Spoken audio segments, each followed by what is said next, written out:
오늘은 성탄 주일입니다. 하나님께서 우리 인간의 몸을 입으시고 이 땅에 오신 것을 기념하며 예배 드리는 주일입니다. 우리들은 하나님께서 사람의 몸을 입으시고 이 땅에 오셨는데 그분이 바로 예수 그리스도이시다라고 믿습니다. 그러나 세상 사람들은 그러한 사실을 믿지 않을 뿐만 아니라 예수가 역사적으로 실존했다는 사실조차도 의심합니다.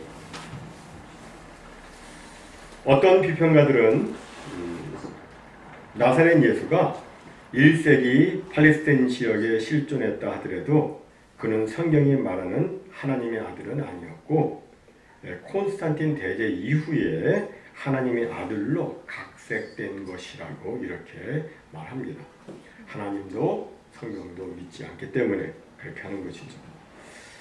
그럼 과연 예수는 역사적으로 존재하지 않은 것인가? 그렇지 않습니다. 일반적으로 어떤 사람이 역사적으로 실존했는지 아닌지를 검증하려면 법적, 역사적 증명 방식을 사용합니다. 가령 세종대왕이나 이순신 장군 등이 역사적으로 실존했다는 것을 밝히려면 동시대 사람들의 증언, 문서상의 증거들, 그리고 역사적 증거물 등이 필요합니다. 예수님에 대해서도 마찬가지죠. 예수님에 대한 기록은 먼저 동시대 신약 성경 기록자들의 진실한 증언 기록을 통해서 찾아볼 수가 있습니다. 사도 베드로는 베드로후서 1장 16절에서 우리 주 예수 그리스도의 능력과 강림하심을 너희에게 알게 한 것이 교묘히 만든 이야기를 따른 것이 아니요 우리는 그의 크신 위엄을 친히 본 자다라고 말했습니다. 그리고 사도 요한은 요한 1서 1장 1절에서 태초부터 있는 생명의 말씀에 관하여는 우리가 들은 바요 눈으로 본 바요 자세히 보고 우리의 손으로 만진 바라 라고 했습니다. 다시 말해서 예수는 지어낸 가공의 그런 인물, 그런 이야기가 아니라 자신들이 직접 자세히 보고 경험한 실제 인물이라는 겁니다. 이렇게 예수가 역사적 실제 인물이고 그의 행하신 능력을 직접 보았기 때문에 베드로를 비롯한 대부분의 사도들은 그 사실을 부인하라는 그 위협을 받았지만 끝내 그것을 거부하고 순교의 길을 걸어갔습니다. 그리고 사도들에게서 가르침을 받은 속사도인 폴리카비나 그 이후 초대교회 교부들 모두가 예수님을 역사적으로 실제한 분, 죽었다가 부활하신 하나님의 아들로 믿었습니다. 그런데 예수의 역사적 실존에 대해서 이렇게 예수님을 믿는 사람들의 증언만 있는 것이 아닙니다. 거기에는 예수님을 반대한 사람들의 기록도 있습니다. 당시 유대인들은 예수님을 배척했었죠. 근데 유대인들의 구전 율법인 미시나에 보면은 예수는 마술을 행하여 이스라엘을 배교하도록 유혹했기 때문에 돌에 맞아야 할 것이다. 그가 어디에 있는지 아는 사람은 누구든지 예루살렘의 산헤드린 공회에 신고하게 하라는 그런 기록을 담고 있습니다. 이는 예수님이 체포되어 처형당하기 전의 기록이라는 점에서 매우 큰 의의가 있습니다. 또한 유대인의 역사가 조세푸스는 그에 져서 유대 고대사에서 본디오 빌라도의 통치하에 있었던 예수라고 불리는 한 지혜로운 사람을 언급하면서 그가 십자가 형벌로 죽었다는 것과 부활의 소식이 퍼지고 있다는 것을 기록했습니다. 또 로마 역사가 타키투스는 그에 져서 연대기에서 네로 황제가 AD 64년 로마의 대화재에 대한 방어 책임을 크리스천들에게 돌렸다는 사실을 기록했고 이와 더불어 기독교의 창시자인 그리스도가 티베리우스 시대에 유대 총독 본디오 빌라도의 선고에 의해서 사형에 처해졌다고 이렇게 기록을 하고 있습니다. 이러한 사도들의 증언과 유대인들의 자료들과 그리고 그 밖에 고대 역사 문서들을 볼 때 예수가 역사적 실존 인물임을 부인할 수가 없는 사실인 겁니다. 그런 나사렛 예수가 성경이 예언하고 있는 하나님의 아들이라는 것은 어떻게 알 수 있는가? 이에 대해서 바톤 페인 교수는 메시아의 초림에 대한 성경의 구약의 예언은 모두 136가지인데 이 모든 예언은 오직 한 사람 예수를 통해서 성취되었다고 정리를 했습니다. 예를 들어서 이사야 선지자는 예수가 태어나기 700년 전에 이렇게 예언을 했죠. 보라, 처녀가 잉태하여 아들을 낳을 것이요 그 이름을 임마누엘이라 하리라. 이 예언은 아담과 하와가 범죄하였을 때 하나님께서 언젠가 여자의 아들인 메시아가 와서 뱀의 머리를 상하게 하고 이 사단의 권세를 완전히 깨부실 것이라고 약속하신 창세기 3장 15절 말씀을 근거한 것인데 이 예언의 말씀이 바로 예수 그리스도에게서 이루어졌다고 성경의 저자들은 이구동성으로 말하고 있습니다. 이와 같은 방식으로 예수님에 대한 구약의 예언은 예수님의 족보와 혈통, 또 예수님께서 태어나는 시대와 출생 장소, 십자가 고난과 죽음, 심지어 묻히시는 그 무덤에 이르기까지 예수 그리스도를 통해서 하나도 빠짐없이 다 성취가 된 것입니다.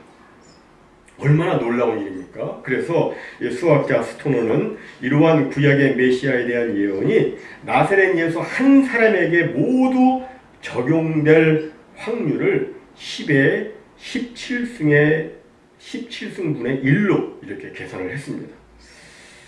저는 수학을 잘못해서 뭔지는 모르겠는데 이렇게 표현을 했어요. 그가 미국 텍사스 주가 굉장히 크죠. 그 텍사스 주 전체에다가 60cm 두께로 60cm 좀 이 정도 되겠죠? 두께로 동전을 다 덮어요. 얼마나 동전이 많겠어요? 텍사스 전체에다가 60cm 두께 투끝에 동전을 다 덮고 거기서 하나의 표시된 동전 그 동전을 단 한 번에 찾는 것과도 같다. 이렇게 그런 확률이라는 거예요. 엄청나죠? 무슨 말이에요? 메시아에 대한 구약의 예언이 성취된 사람은 오직 예수님밖에 없다는 거죠. 이렇게 예수 그리스도는 구약의 예언대로 이 땅에 성탄하셨는데 그럼 여러분 왜 하나님께서는 사람의 몸을 입으시고 이 땅에 오셨습니까? 이에 대해서 오늘 본문은 4가지로 말씀하고 있습니다. 첫 번째로 죽음을 통해서 죽음의 세력을 잡은 자 곧 마귀를 멸하기 위해서입니다. 오늘 본문 14절은 말씀합니다. 자녀들은 혈과 육에 속하였음에 피와 살을 가지고 있다는 얘기죠. 우리 사람들은 자녀들은 혈과 육에 속하였음에 또한 그도 또한 같은 모양으로 혈과 육을 함께 지니심은 죽음을 통하여 죽음의 세력을 잡은 자 곧 마귀를 멸하시며 마귀는 본래 죽음의 세력을 잡은 자가 아니었습니다. 그러나 아담과 하와를 범죄케 하여 아담과 하와 그리고 그들로부터 출생하는 모든 사람들을 다 사망에 이르게 한 그 순간부터 마귀는 죽음의 세력을 잡은 자가 되었습니다. 죽음의 세력을 잡은 자가 되었어요. 마귀로 말미암아 사람이 죄를 범하게 되고 죄로 말미암아 사람이 죽게 되었으니까 마귀는 죽음의 세력을 잡은 자인 겁니다. 이 죽음의 세력을 이기는 방법은 뭡니까? 죽었다가 다시 살아나는 것입니다. 그런데 하나님은 본질상 죽으실 수가 없습니다. 그래서 하나님께서는 우리 대신 죽기 위해서 혈과 육을 입으시고 우리와 같은 사람이 되신 겁니다. 그리고 우리 죄인을 대신해서 십자가에 죽으셨는데 이로 인해서 마귀는 완전 패배하게 됩니다. 이에 대해서 골로새서 2장 15절은 이렇게 선언하죠. 정사와 권세를 벗어버려 밝히 드러내시고 십자가로 승리하셨느니라. 여기 정사와 권세는 바로 사탄의 권세를 의미합니다. 사탄은 막강한 세상 권세, 사망 권세를 가지고 사람들이 범죄케 하여 사망에 이르도록 영향을 미쳤습니다. 그러나 예수님께서는 십자가에서 이런 사탄의 그 권세를 박탈시키셨습니다. 이제 사탄은 십자가 앞에서 아무 힘도 쓰지를 못합니다. 왜 그렇습니까? 십자가 위에서 예수님께서 죽으시고 사흘 만에 죽음에서 다시 살아나셨기 때문입니다.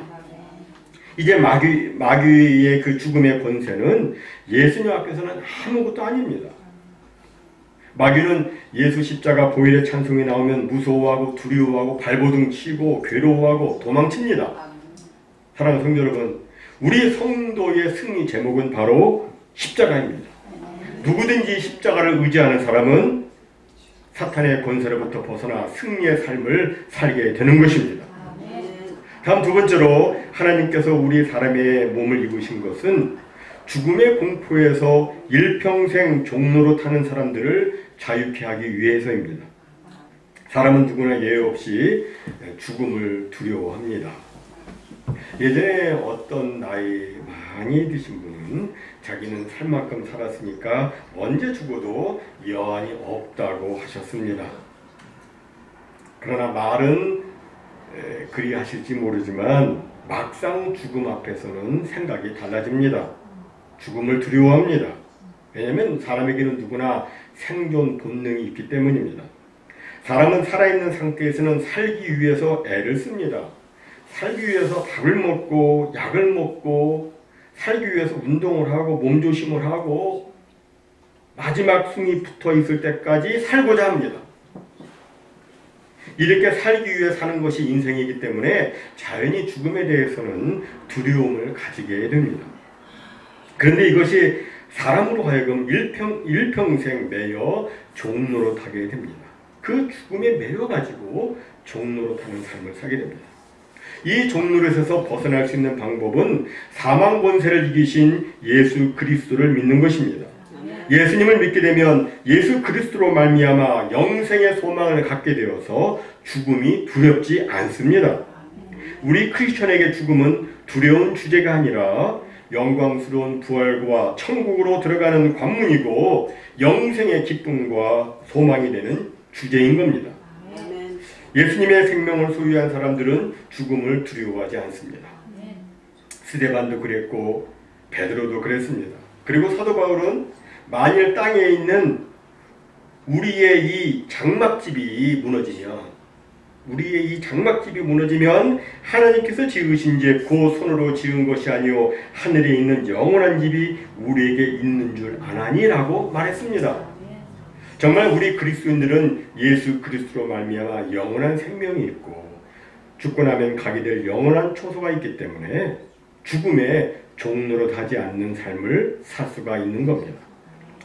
다음 세 번째로 하나님께서 우리처럼 사람이 되신 것은 우리 죄를 속량하기 위해서입니다. 로마서 3장 10절에 보면 이 세상에는 의인이 하나도 없다고 말씀합니다. 세상 모든 사람들은 다 죄인이라는 겁니다. 그리고 로마서 6장 23절에 보면 죄의 삭은 사망이라고 말씀합니다. 죄는 사람으로 하여금 영적으로도 죽게 하고 육신적으로도 죽게 하고 그리고 영원한 사망 곧 영원한 지옥 형벌을 받게 합니다. 이처럼 사람은 모두 죄를 범하였고 그 죄값으로 저마다 죽기 때문에 사람은 아무리 노력해도 자기 죄도 갚을 수가 없고 남의 죄도 갚을 수가 없습니다. 이 세상 그 어느 누구도 자기 죄와 남의 죄를 속량할 수 있는 사람은 없습니다. 종교관은 생길 수가 있고 철학은 있을 수가 있고 과학도 있을 수가 있고 고행과 수련은 있을 수 있어도 죄를 속량할 수는 없습니다. 모든 사람의 죄를 속량하려면 죄 없는 사람이 대신 죽어야 되고 또한 그는 모든 인류의 죄를 갚고도 남을 수 있는 능력자여야 합니다. 이 모든 조건에 맞는 사람은 이 세상에 아무도 없습니다. 그래서 하나님께서는 동정녀 마리아를 통해서 이 세상에 오신 것입니다. 아담의 씨를 받은 사람은 뱃속에 있을 때부터 죄로서 잉태되고 죄인으로 태어나기 때문에 자기 자신도 다른 사람도 구원할 수가 없습니다. 하지만 예수 그리스도는 아담의 씨를 받지 아니하고 성령으로 잉태되어서 죄 없이 태어나셨기 때문에 우리를 대속해서 희생 제물이 되셔서 우리의 모든 죄를 다 속량하실 수가 있으십니다. 요한복음 1장 29절에서 세례 요한은 예수님을 보고 이렇게 외쳤습니다. 보라 세상 죄를 지고 가는 하나님의 어린 양이로다. 이처럼 예수님은 하나님의 어린 양으로서 우리 죄를 대속하기 위해서 이 땅에 오신 겁니다. 여러분, 예수님은 적당하게 인간을 구원한 것이 아닙니다. 예수님은 우리를 위해서 철저히 고난을 당하셨고 우리를 위해서 피 한 방울, 물 한 방울 하나도 남김없이 다 쏟아서 저와 여러분의 과거와 현재와 미래의 죄를 모두 깨끗이 씻어 주셨습니다. 다 속량하셨습니다. 고린도서 1장 13절로 14절을 말씀합니다. 그가 우리를 흑암의 권세에서 건져내사 그의 사랑의 아들의 나라로 옮기셨으니 그 아들 안에서 우리가 속량 곧 죄사함을 받았느니라.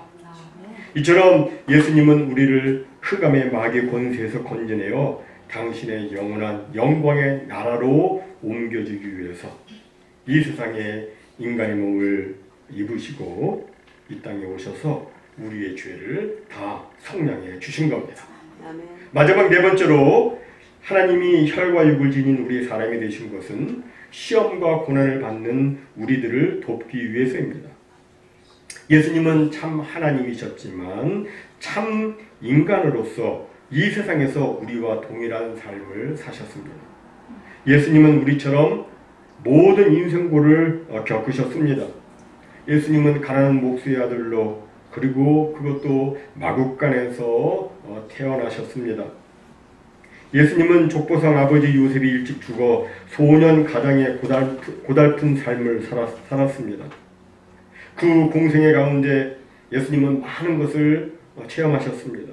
배고픔도, 목마름도, 피곤, 멸시, 증오, 상처, 고통, 고독, 죽음, 마귀의 시험 등등 우리 인간이 경험할 수 있는 온갖 고통을 다 겪으셨습니다.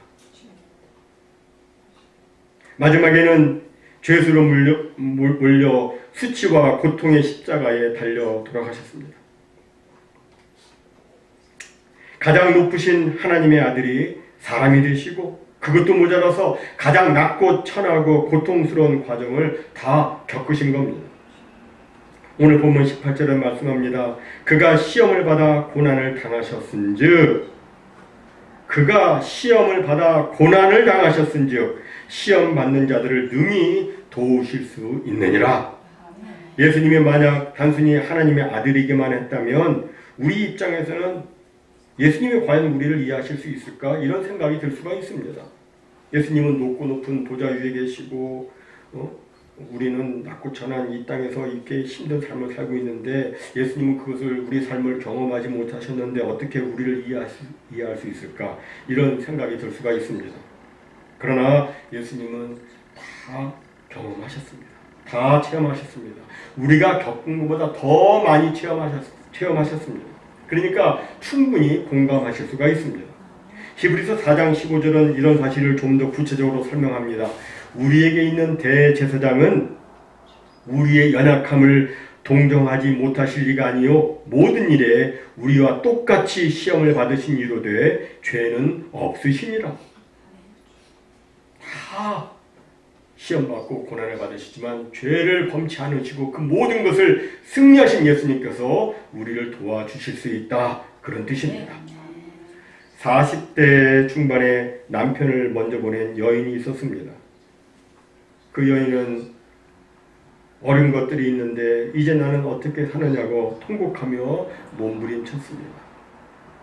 그 상황에서 과연 누가 나서서 그녀를 위로할 수 있겠습니까?